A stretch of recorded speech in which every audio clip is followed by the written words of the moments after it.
Aujourd'hui, nos SI sont vitaux pour une entreprise. Ils contiennent tout ce qui permet à une entreprise de fonctionner, de déclarer ses impôts, de parler à ses clients, de facturer ses clients. Et face à une mine d'informations aussi critique, il est important d'avoir une approche de sécurité à la hauteur de l'enjeu. Mais alors, faut-il sécuriser le système ou les informations ? Comment ne pas ajouter de friction pour les utilisateurs ? Et surtout, peut-on le faire tout seul ? Pour répondre à ces questions fermées, je ne reçois pas le père Fouras, mais il s'y connaît. Anclay et Philippe, bonjour. Bonjour Bruno. Cosa Vostra.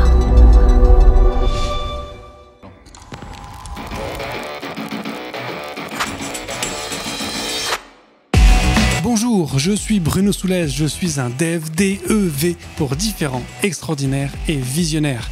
Bienvenue dans If This Then Dev, le podcast qui veut résoudre le problème avant de passer au dev. Chaque semaine, je recevrai un expert pour décoder un sujet ou une tendance de notre formidable métier d'artisan du numérique. Sans en faire un tuto, nous parlerons d'une techno ou de notre quotidien de dev. Une discussion sans boucle, sans condition, mais compilée, afin d'en comprendre tous les éléments avant de passer au dev. Ce podcast est une production Cosa Vostra, où nous codons comme nous accompagnons nos clients, en étant différents, extraordinaires et visionnaires. Alors Philippe, est-ce que tu pourrais te présenter pour les quelques personnes qui ne te connaîtraient peut-être pas ? Oui, volontiers. Donc Philippe Loudenot, j'accompagne depuis un an maintenant une entreprise française qui propose une solution pour protéger les informations et les transferts d'informations. Et auparavant, j'étais ce que l'on appelle fonctionnaire de sécurité des systèmes d'information pour différents secteurs ministériels. Les ministères sociaux avec le monde de la santé, qui fait la une des journaux. Auparavant, les services du Premier ministre et avoir une carrière de DSI dans les armées.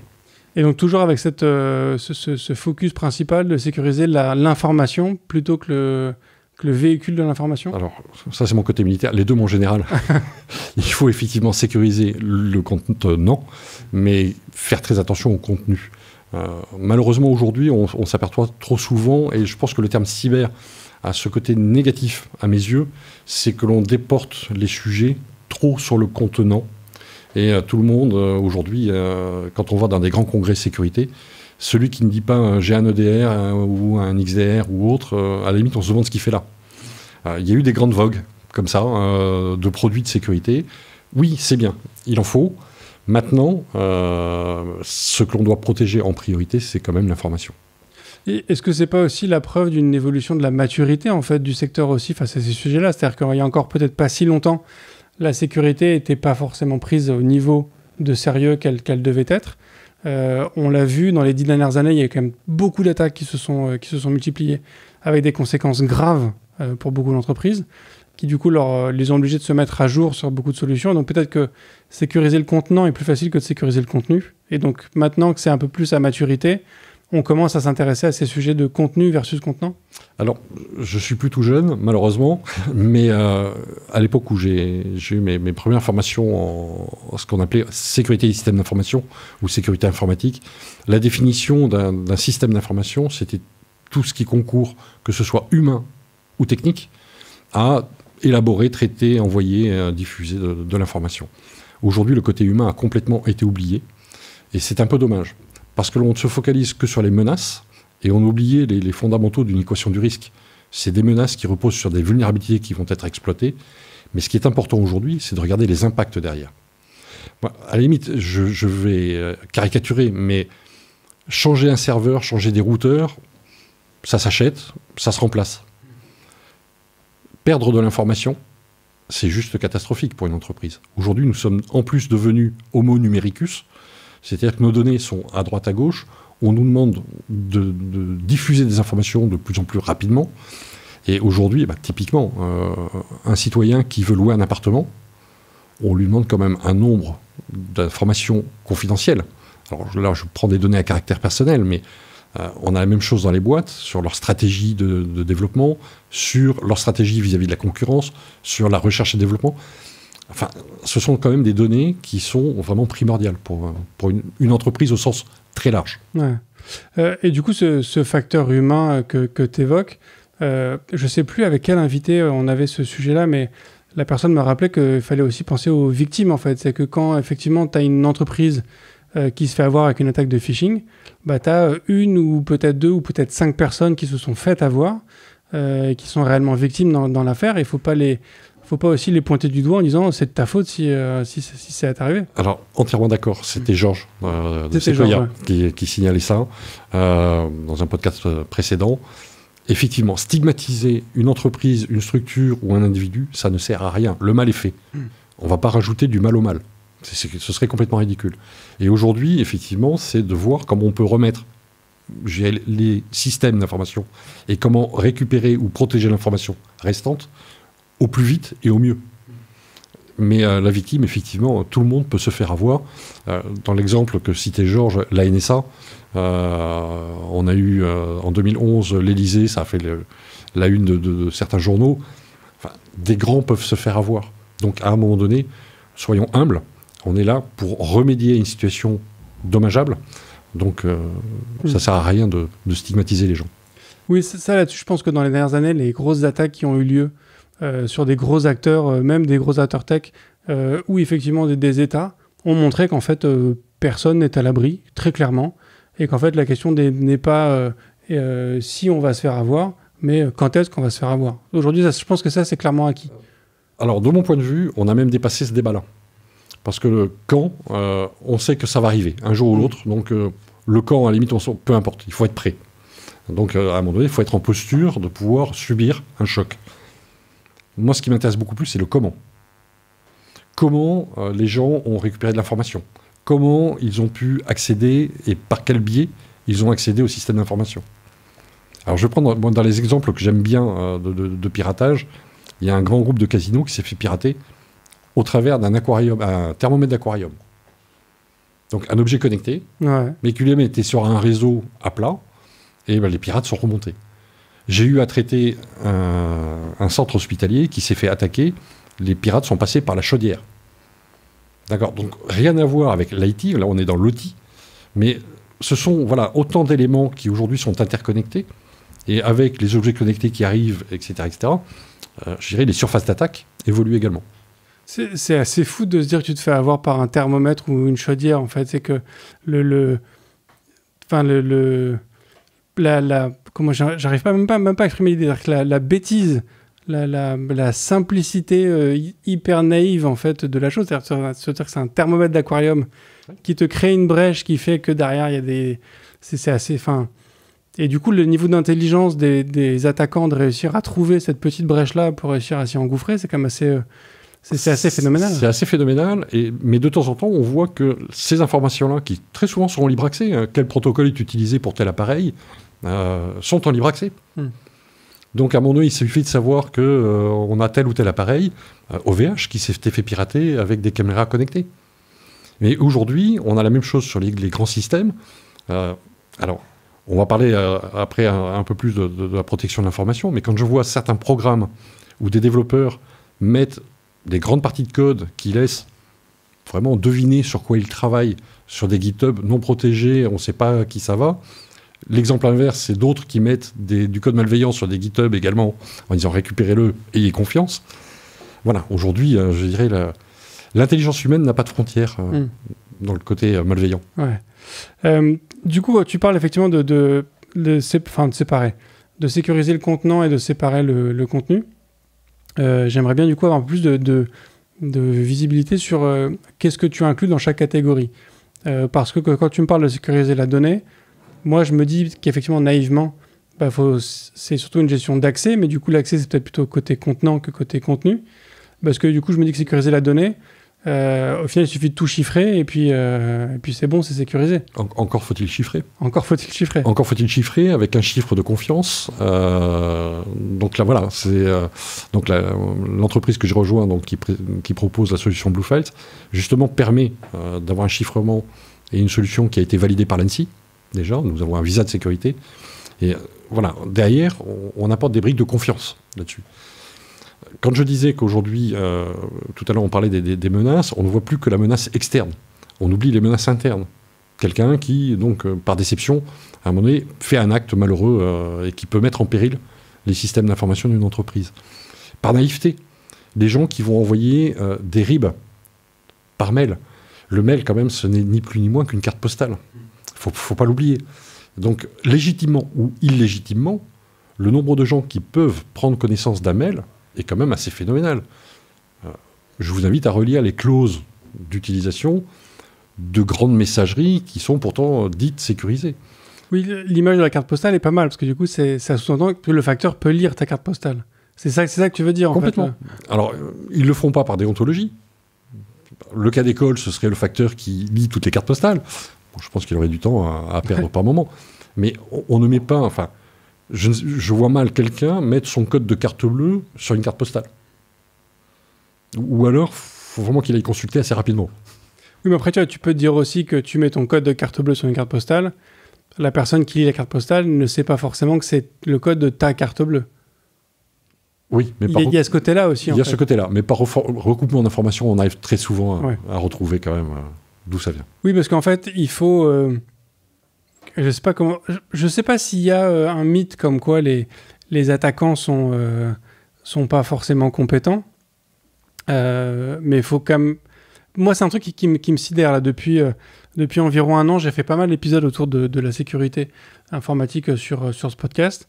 Et j'ai été vraiment bluffé du niveau de technicité, d'ingéniosité, de performance côté attaquant. C'est-à-dire qu'on est vraiment sur des équipes de personnes qui ont un niveau technique extrêmement élevé, qui ont une ingéniosité extrêmement puissante, extrêmement avancée. Et tu vois... tu peux te dire que attaquer un casino à travers d'un thermomètre, t'as envie de dire ils sont fait avoir par un thermomètre, tant pis pour eux, mais quand même l'ingéniosité de réussir à te dire il y a tel équipement qui permet d'accéder à tel truc, qui me permet d'accéder à tel endroit, puis qui me permet d'accéder à tout ça, il y a quand même un niveau d'intelligence dans ces gens-là qui fait que quand tu parles de recoupement d'informations, effectivement tu peux pas mettre une info en te disant les gens sauront pas que c'est ça, mais en fait faut savoir que les gens qui ont accès à ça, ils ont aussi accès à pléthore de choses à côté, quoi. Complètement. Et alors, je ne veux pas me mettre à mal avec mes camarades puristes en matière de sécurité du numérique, mais c'est le côté hacker. Donc, pour moi, hacker, c'est très noble. Sans les hackers, on n'aurait pas de mail. Aujourd'hui, il faut savoir, c'est quand même eux qui ont mis en place le système de mail. En fait, c'est quelqu'un qui, devant une situation donnée, regarde ce qui pourrait se passer si on fait quelque chose qui n'était pas prévu. Et aujourd'hui, ce qui est un peu dramatique quand on fait du développement, c'est que je pense que l'on oublie, on essaie de répondre à ce que doit faire l'application demandée, mais on oublie de regarder ce qu'elle pourrait faire en plus, mais surtout regarder ce qu'elle ne doit surtout pas faire, ou surtout pas permettre.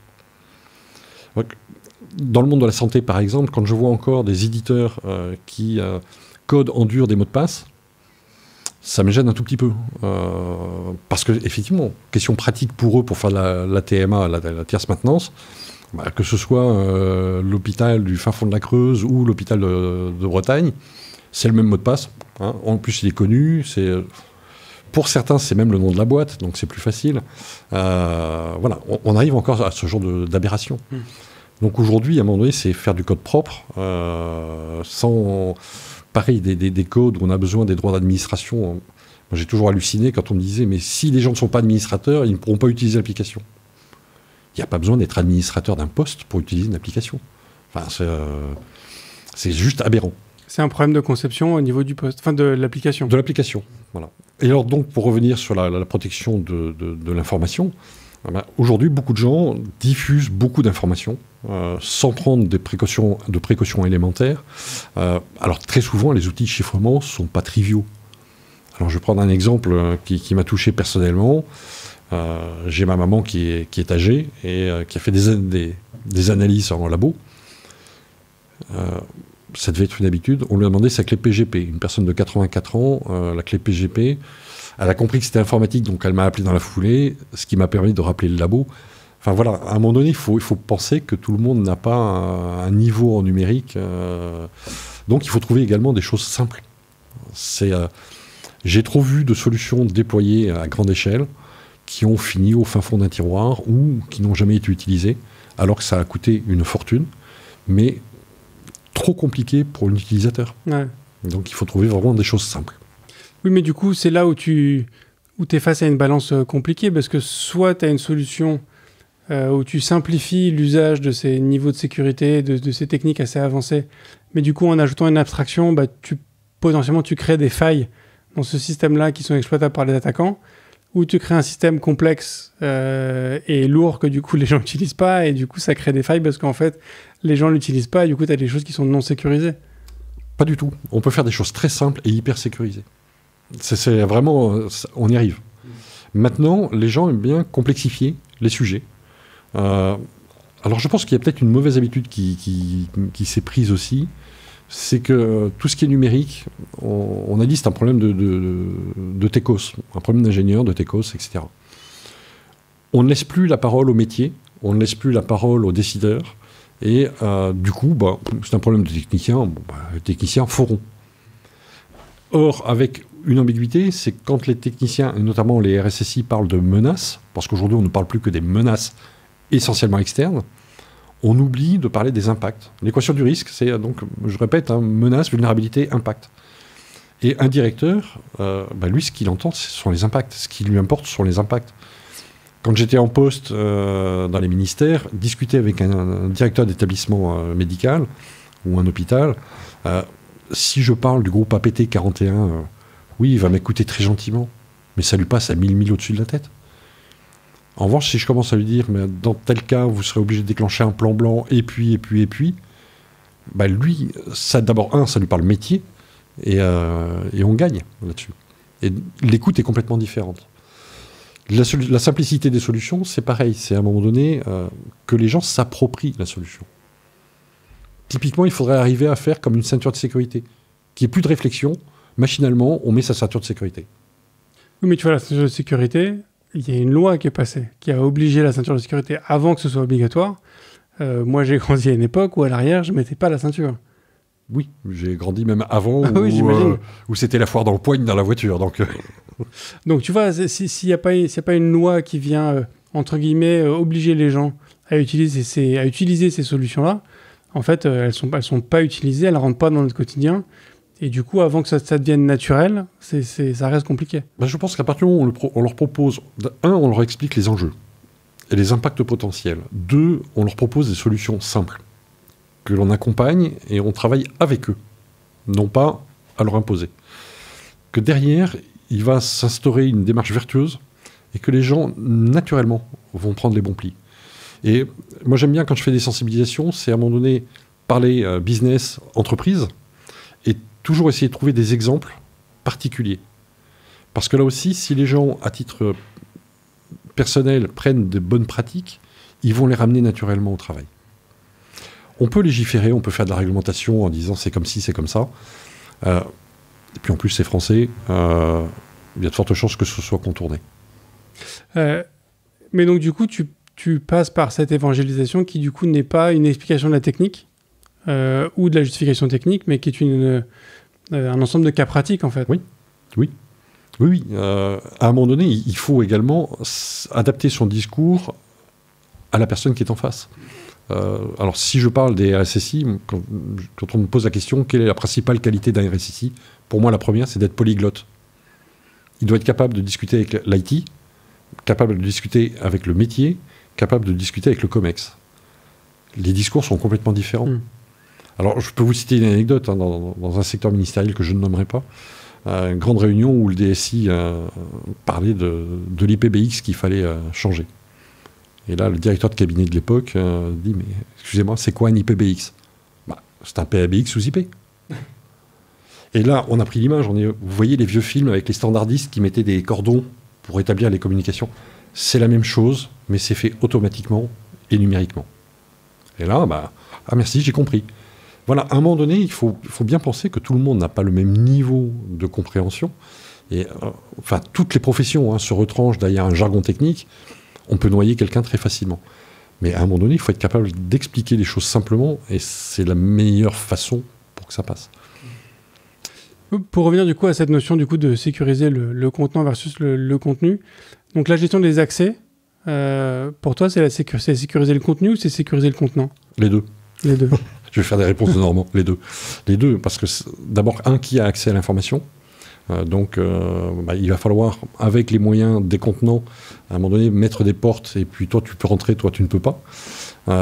Donc ça, c'est vraiment primordial. Et puis également, quand on transfère un fichier, pouvoir s'assurer que le destinataire ne va pas retransférer l'information à des gens qui n'ont pas besoin d'en connaître, comme dit l'ANSSI ou le HDSN. À un moment donné, c'est être en capacité de savoir qui accède à quoi. Maintenant, également, de l'émetteur au destinataire, être sûr que l'information que j'envoie est sécurisée. Alors, vieille référence, le CAF se revif à l'époque avec Jean Gabin, quand il voulait mettre des choses confidentielles et sûr de les retrouver le lundi matin, il les confiait au PTT. Donc sous enveloppe, à son nom, et il était sûr que c'était un coffre-fort qui circulait du début à la fin. Ok. Et donc pour s'assurer que ton contenu soit sécurisé, à part le chiffrement, tu as quoi comme solution ? Aujourd'hui, c'est le chiffrement. Enfin, pour tout ce qui est transfert. Et donc, moi, je rejoins Blue Files parce que c'est vraiment une solution qui m'a bluffé à l'époque. J'étais avec un camarade de l'ANSSI et mon homologue du ministère de l'Éducation. Elle nous a bluffé par sa simplicité. C'est une solution française, donc là aussi, derrière, c'est quand même suffisamment rare pour le signaler. Parce qu'on nous sort toujours des solutions outre-Atlantique ou de l'autre côté. Et donc, ça permet aujourd'hui, depuis son client de messagerie classique, d'envoyer un message sécurisé à des destinataires, qu'ils soient possesseurs ou non de la licence. Et c'est-à-dire que si quelqu'un reçoit un message alors qu'il n'avait pas, je dirais, une licence Blue Files, ça lui permet de répondre et de bénéficier, je dirais, de la sécurité du propriétaire de la licence dans le sens retour. Donc là aussi, c'est vraiment créer un chemin complètement sécurisé du destinataire à l'émetteur ou aux émetteurs. Et une des forces, c'est que l'émetteur reste propriétaire du document. C'est-à-dire que je peux interdire, je t'envoie un message chiffré, mais je t'interdis de le retransférer à qui que ce soit. Alors dans les faits, tu vas pouvoir le transférer, mais personne ne pourra rien en faire, parce qu'ils n'auront pas les bonnes clés. Mais l'émetteur, lui, est capable en fait de donner accès à un document même si la personne n'a pas de licence particulière. Tout à fait, tout à fait. Mais du coup, cet accès, il est chiffré quand même, c'est-à-dire qu'il y a une clé qui est donnée à la personne en particulier. C'est vraiment chiffré de bout en bout. Alors, pour une personne qui n'a pas de licence, le destinataire qui n'a pas de licence, on va simplement lui demander de s'enrôler à un moment donné, de façon à créer une clé publique ou une clé privée, sinon il ne pourrait pas lire.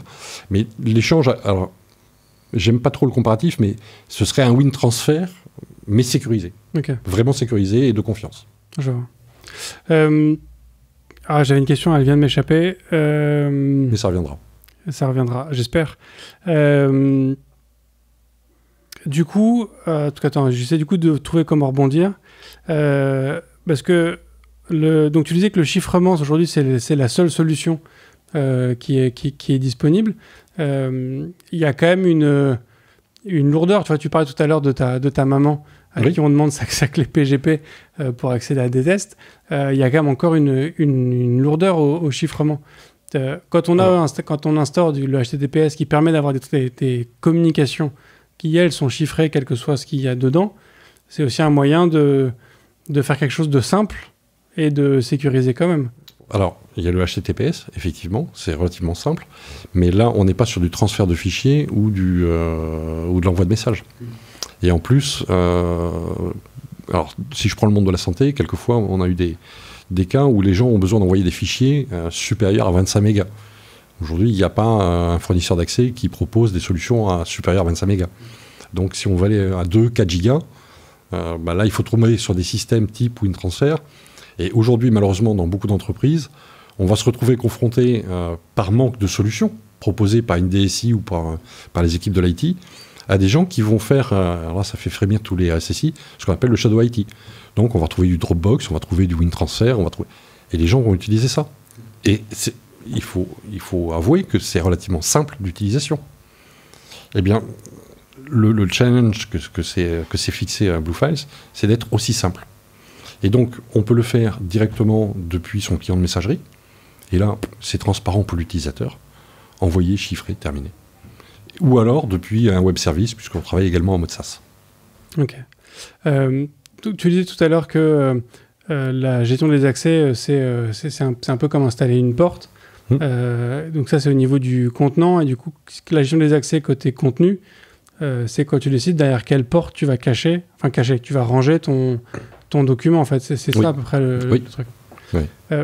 Sur les solutions de chiffrement aujourd'hui, si on prend une solution rudimentaire, donc tu as ta clé publique, tu as la clé privée, ça veut dire qu'à un moment où je t'envoie une information, si tu as la clé pour le décoder, tu pourras décoder le document.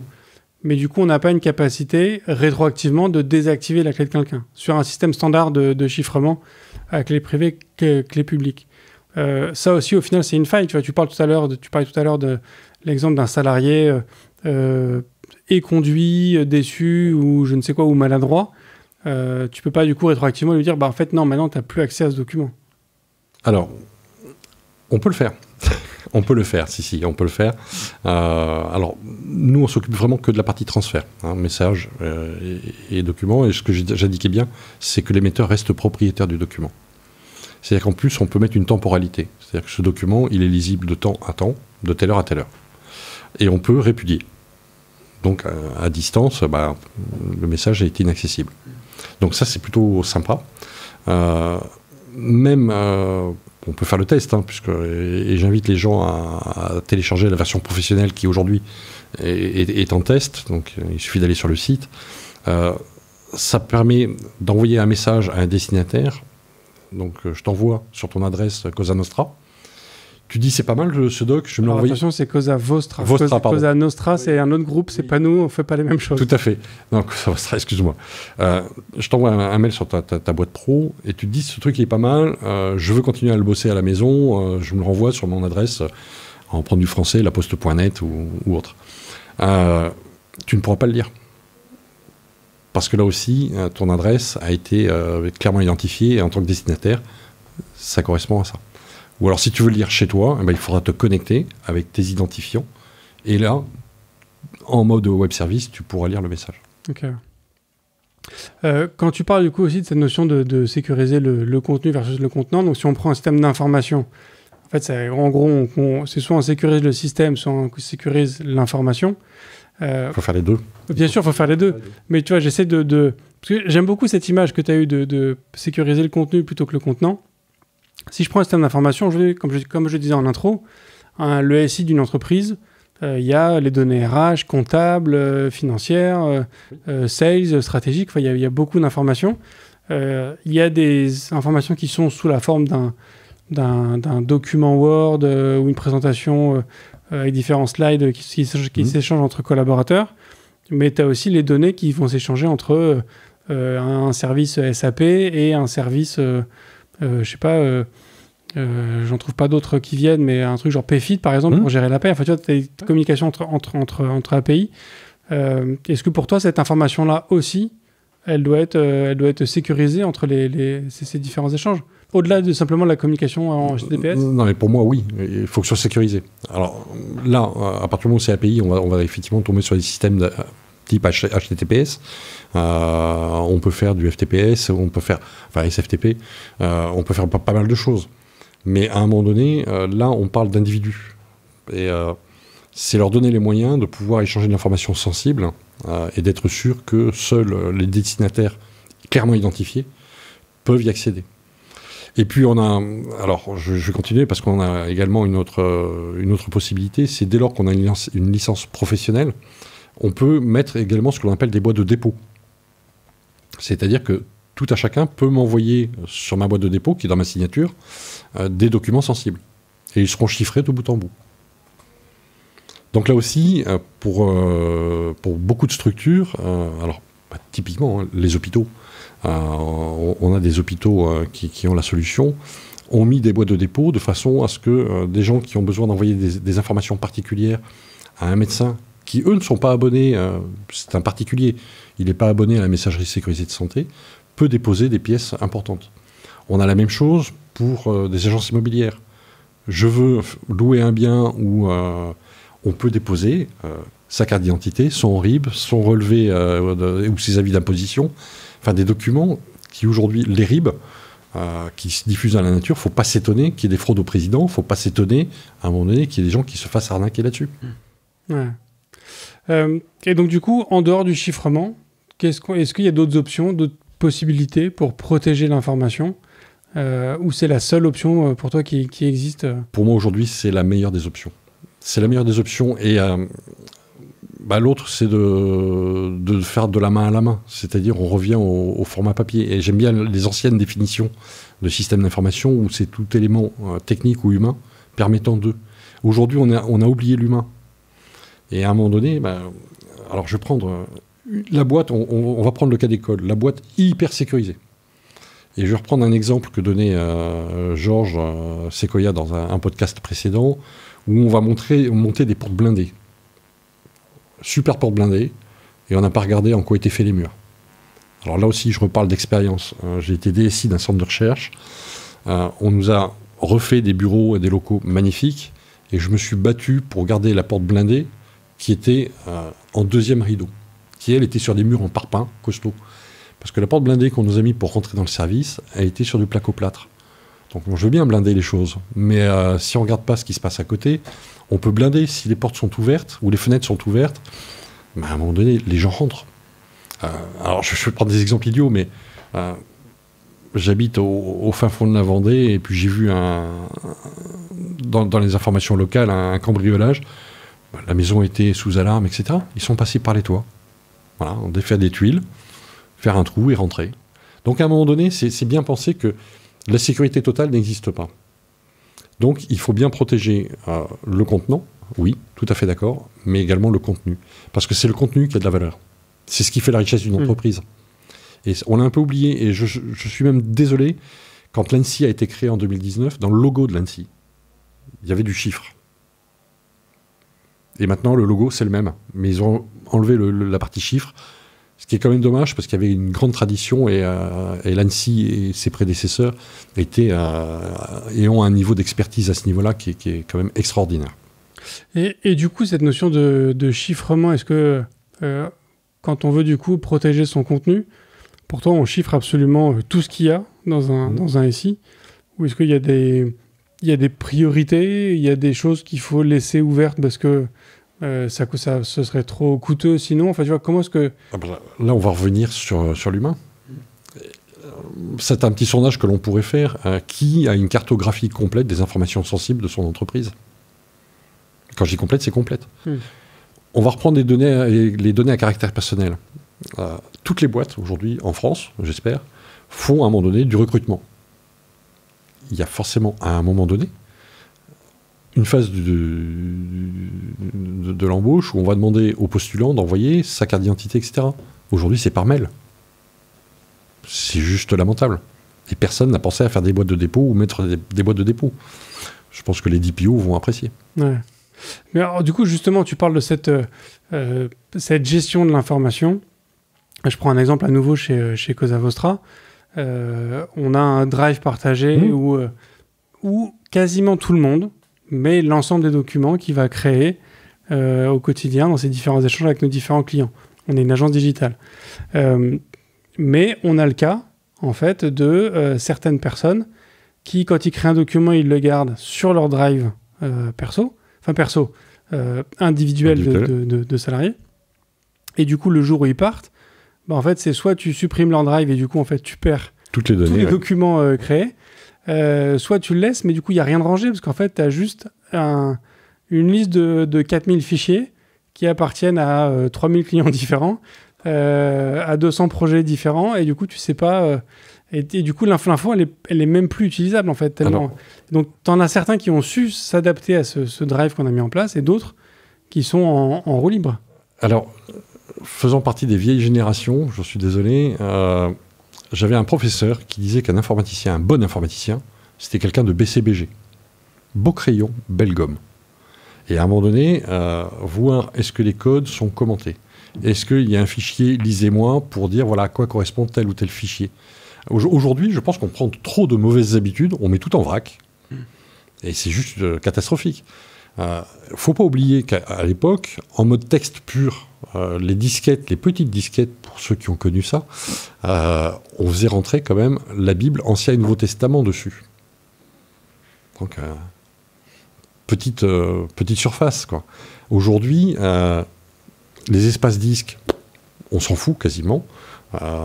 Acheter un disque d'1 Tera, 2 Tera, 4 Tera, même le particulier peut se l'offrir. C'est à des prix tout à fait abordables. J'ai des collections de clés USB qui m'ont été données au cours de congrès, etc. J'ai une collection magnifique. Il y a certaines, je ne sais pas. Et pourtant, je travaille toujours avec une clé USB qui fait 256 mégas. Donc là, pour moi, mon espace mémoire personnel arrive encore à gérer et elle ne me sert qu'à faire des transferts. Je ne stocke rien dessus. Et je pense qu'on oublie ça. Et effectivement, le risque, parce que c'est un risque, c'est à un moment donné d'avoir des informations qui sont perdues. Et c'est une perte sèche pour une entreprise. Donc effectivement, un développeur qui a laissé sur son OneDrive ou sur son espace des fichiers, mais on ne sait pas à quoi ils servent, en fait, on a payé quelqu'un, je n'avais pas à ne rien faire parce qu'il a fait quelque chose. Mais il n'y a aucune plus-value. Ouais, oui, une fois qu'il part, tu n'as aucun moyen de récupérer la moindre valeur qu'a faite. C'est perdu. Là aussi, je ne vais pas raconter mes guerres, mais on avait un chercheur dans le centre de recherche où j'étais qui avait développé un truc magnifique. Quand on le voyait tourner, c'était quelque chose de magnifique, qui était capable de faire de l'analyse de texte, mais vraiment en temps réel. Et malheureusement, il y a eu un accident de voiture et on m'a demandé si le service informatique pouvait reprendre le logiciel. Il n'y avait pas un commentaire, mais il n'y avait rien. Ben, l'application, elle est partie à la poubelle. On aurait cramé beaucoup plus d'énergie et d'argent à essayer de comprendre et on est reparti from scratch. Donc là aussi, quand même, une perte à un moment donné. Perte sèche. Ouais. Mais du coup, ça met bien en exergue ce que tu as évoqué à plusieurs moments dans cette discussion. C'est c'est l'importance de l'humain, en fait, et qu'il y a une faille qui est en bonne partie, on va dire, humaine, en tout cas dans les failles qui sont exploitées par les attaquants, qu'il y a une nécessité d'évangélisation, de formation, de prise de conscience des individus. Mais face à un tel chantier, face à un tel niveau de complexité, est-ce que c'est vraiment nécessaire? Est-ce que c'est possible? Je ne veux pas être défaitiste, je ne veux pas être négatif, mais est-ce qu'au final, c'est pas plus simple et plus bénéfique de se dire on sécurise le contenant à mort, on fait en sorte que les gens ne le voient pas et de sécuriser au final malgré eux? On n'y arrivera pas. On n'y arrivera pas parce qu'à un moment donné, l'information, elle va fuiter d'une façon ou d'une autre. Je l'ai vu avec des téléphones sécurisés où les gens téléphonaient sans se soucier de qui était autour. Il suffit de prendre le train et de voir des gens qui travaillent sur des fichiers sensibles. Il n'y a même pas un filtre de confidentialité sur l'ordinateur. Enfin, des gestes, c'est rien à apprendre. En expliquant aux gens l'impact à ne pas faire. Je pense qu'on fait trop tendance et trop confiance à la technique et à la techno. Et on oublie, je répète encore une fois, on oublie l'esprit humain. Et à un moment donné, l'esprit humain, l'être humain, c'est pour moi, s'il est bien formé, si on lui a bien expliqué les choses, c'est le maillon le plus fort en matière de sécurité. Un truc tout bête, ne serait-ce que faire ce qu'on appelle des comptes rendus d'étonnement. Tiens, je vois un type, il se balade dans le service, il n'a rien à y faire, est-ce que c'est normal? Et de se renseigner. Il y a beaucoup de renseignements qui ont été récupérés comme ça et captés comme ça. À un moment donné, voir que, je prends un exemple, un grand ministère qui s'est fait pirater, ils ont 2 ans pour s'en apercevoir. Ils s'en sont aperçus parce qu'au cours d'une maintenance, ils ont vu qu'il y a des mails qui partaient à 4h du matin. Dans un ministère, 4h du matin, sauf période de crise éventuellement, il n'y a pas grand monde. Donc là aussi, on trouve quelquefois des affaires tout à fait par hasard. Ouais. Il n'y a pas que la chose voyante avec l'écran qui clignote, demande de rançon, avec le dispositif qui est complètement indisponible. L'exfiltration de données, aujourd'hui, c'est quand même un jeu. On l'a vu sur Corbeil-Essonnes, ça s'est fait en 2 steps. L'attaque de Corbeil-Essonnes, il y a eu donc la demande de rançon après un cryptovirus, puis après il y a eu la demande de rançon en disant sinon je diffuse les informations que j'ai récupérées. Donc il y a bien eu exfiltration de données. Et puis cette exfiltration de données, quelquefois, encore une fois, elle est purement par naïveté, par facilité, diffusée par les utilisateurs eux-mêmes. Donc à un moment donné, c'est leur donner les moyens de protéger leurs informations. Ce que je trouve entre guillemets marrant dans ce que tu racontes, c'est que quand tu évoques ces gens effectivement dans le train qui bossent sur les données sensibles. Et tu as eu une phrase à un moment, tu disais on se repose trop sur la technique. Je ne sais plus comment sur tu l'as tourné. On se repose trop sur la techno. Non, on se repose trop sur la techno. Et en même temps, à l'inverse, les gens oublient à quel point les technos sont avancés. Et je prends un exemple. Je ne sais pas si tu te souviens si tu l'avais vu passer. Quand Apple a sorti son premier téléphone avec empreinte digitale pour déverrouiller son téléphone, il y a plein de gens qui se sont émerveillés. Et je crois que dans les 6 mois qu'on suivi, quelque chose comme ça, il y a des gens qui ont réussi à recréer l'empreinte digitale d'Angela Merkel en se basant sur des photos qu'elle avait faites par son service de presse et compagnie. Mais les photos étaient d'un tel niveau de définition qu'en fait, ils ont pu zoomer suffisamment sur la photo et repérer le truc et recréer l'empreinte digitale. Donc tu vois, on oublie que la technique est aussi très évoluée et qu'en fait, on peut faire beaucoup de choses avec la tech aujourd'hui, y compris nous en tant qu'utilisateurs à diffuser de l'information, mais aussi des attaquants pour l'exploiter et la récupérer là où il ne faudrait pas. Là, ça me ramène quelques années en arrière. J'avais un instructeur à la DCSSI, l'ancêtre de l'ANSSI, Philippe Wolff. Alors, je ne sais pas s'il nous écoute, mais je salue bien volontiers. Et tout le monde le surnommait Philippe et son doigt magique. Et il faisait des démonstrations d'attaque sur de la biométrie. Donc, avec un doigt qu'il avait confectionné. Donc, simplement prendre ses empreintes et montrer que les capteurs ne faisaient pas la différence. Donc, on a rajouté derrière le flux sanguin, on a rajouté pas mal de choses. Mais effectivement, à un moment donné, ça se pirate. On l'a vu également avec les systèmes de biométrie oculaire, où des gens avec des photos de haute définition arrivent à bluffer certains dispositifs. Donc, là également, il faut voir comment ça a été implémenté. Il faut voir. Je pense qu'il faut sortir du mythe que la sécurité totale existe. Ça n'existera jamais. Et donc, le job d'un RSSI, à un moment donné, c'est d'indiquer les risques. Après, le décideur prend des risques ou ne les prend pas. Mais il n'y a rien de plus désagréable à un moment donné que de dire tout va bien. On a mis des pare-feux, on a mis le DR, on a mis le machin, on a mis le truc. Et puis, subir une attaque. Il y aura toujours une attaque. Alors, effectivement, il y a la question de pas savoir si, mais quand. Oui, moi, c'est surtout le comment, moi, qui m'intéresse. Parce que, encore une fois, l'esprit humain est capable des meilleurs, mais comme les pires des choses. Et trouver la petite faille, il suffit de regarder 2 gamins d'école qui discutent entre eux, qui ne s'apprécient pas ou moyennement. Il y a toujours le gamin qui va trouver la faille et qui va appuyer là où ça fait mal. Et c'est humain. Ouais. Mais donc, du coup, est-ce que... si on part du principe, effectivement, que la sécurité parfaite n'existe pas, est-ce qu'au final, il faut essayer de sécuriser un peu plus, voire beaucoup plus, les échanges qui sont aujourd'hui peu critiques, on va dire, et considérer que les données hyper sensibles d'un ministère ou ce genre de choses seront de toute façon hackées et que donc il faut juste essayer de mettre suffisamment de barrières pour que ça prenne trop de temps et que ce soit plus rentable, mais... C'est exactement ce que tu dis. C'est à un moment donné, il faut que le coût pour le pirate soit tel qu'il n'ait pas envie d'y aller. L'être humain, encore une fois, est feignant. Donc, alors un pirate, il a du temps, très souvent. Quelquefois, ils ont des moyens financiers que n'ont pas certaines structures. Mais quand je vois des TPE, des PME que j'ai pu accompagner, mais qui diffusent quasiment leur vie sur Internet ou à différents partenaires, c'est suicidaire quelque part. Donc à un moment donné, c'est leur dire, faites l'inventaire de vos données, faites l'inventaire de ce que vous avez mis en place, sensibilisez vos personnels, sensibilisez-vous vous-même quand on parle des COMEX, parce que là aussi, dire à ces personnels, il faut faire comme ci, comme ça, mais montrer le contre-exemple, pas forcément bon. Voilà, donc il y a tout un apprentissage à faire. Et puis derrière, c'est trouver des moyens simples. Si on ne propose pas, à un moment donné, des moyens simples, les utilisateurs vont les trouver tout seuls. Il y avait une notion que j'aimais bien à une époque, et certaines personnes parlaient on parle toujours des maîtrises d'ouvrage, maîtrises d'œuvre, il y en a qui parlaient des cerveaux d'œuvre. Et c'est l'utilisateur, mécontent des services qu'il attend de son entreprise, qui va prendre d'autres dispositions.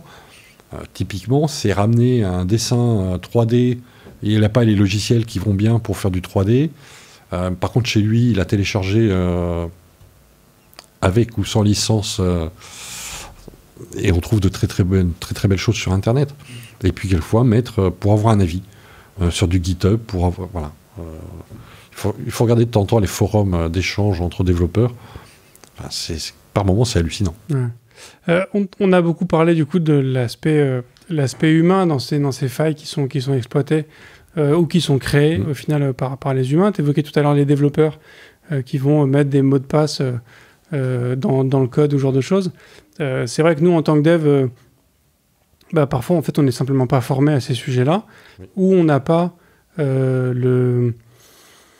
on va dire l'encadrement ou les moyens d'avoir ces sujets-là qui sont pris en compte, et du coup, mais ils sont pas pris en compte, et du coup, ils sont juste passés à l'as.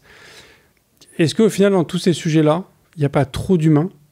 Et est-ce qu'on ne serait pas sur des systèmes plus sécurisés si on avait moins d'êtres humains qui conçoivent ces systèmes, moins d'échanges entre humains, mais directement de service à service? Tu vois, au final, la double authentification, pas la double authentification, le protocole OAuth2, où du coup tu donnes accès à ton information à un autre service qui du coup après va taper directement, et du coup ils font ça entre eux. Tu vois, est-ce qu'il ne faut pas essayer de déresponsabiliser au final l'être humain qui est trop faillible pour tout ça? Non, parce que ce sont des systèmes créés par l'humain à la base. Donc moi je préfère que l'humain soit je suis vraiment défenseur de l'humain à ce niveau-là.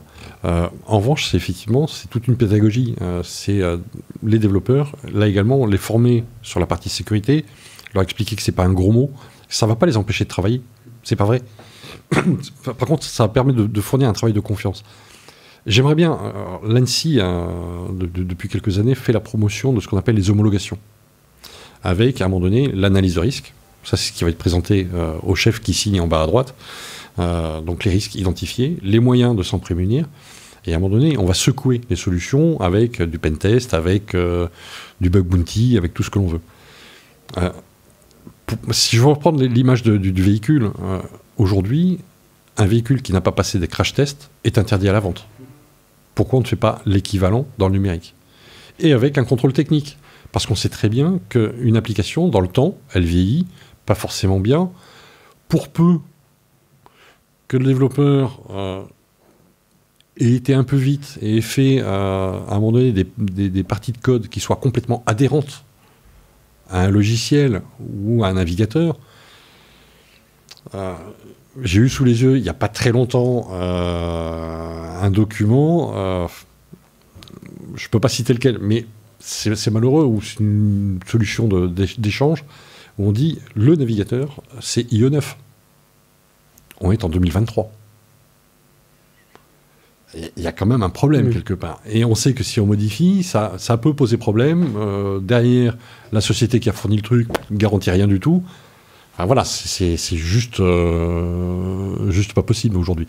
Donc à un moment donné, je pense que tant l'usager, il faut lui faire comprendre certaines choses. Il y a toute une pédagogie à avoir. Il y a toute une information de masse à avoir là-dessus.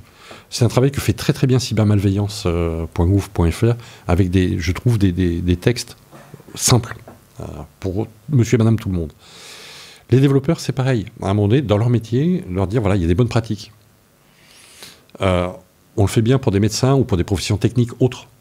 Donc à un moment donné, former, montrer les risques, les maladies nosocomiales, les gestes d'hygiène, etc. On peut faire la même chose dans le numérique. Surtout que le numérique a piqué beaucoup de termes au monde de la médecine. Donc pourquoi pas aller sur les bonnes pratiques également. Ouais. T'as raconté quelques histoires aussi autour de l'IoT, qui est un acteur quand même non négligeable aujourd'hui dans le volume de données qui transitent sur les réseaux, et clairement une source de faille primordiale aujourd'hui dans les systèmes.